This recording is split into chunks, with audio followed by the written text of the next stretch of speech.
Hello guys, in this video I am going to show you how to add your preferences to the Petty application, but first I just want to mention, don't forget to subscribe to my channel because at 10,000 subscribers I am going to show you my whole YouTube revenue statistics and growth strategy, how to make money online. Now let's jump into it.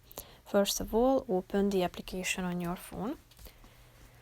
Then you should tap on the settings button down below in the right side corner of the screen and go to the preferences section at the top.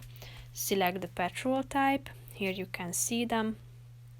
There is the combined types and the single type, so tap on the relevant one and it will be added automatically. You can also add your tank size on this slide.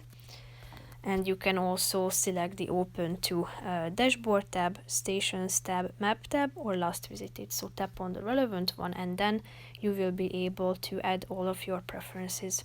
So that's pretty much it for this video, guys. See you in the next one. Bye bye.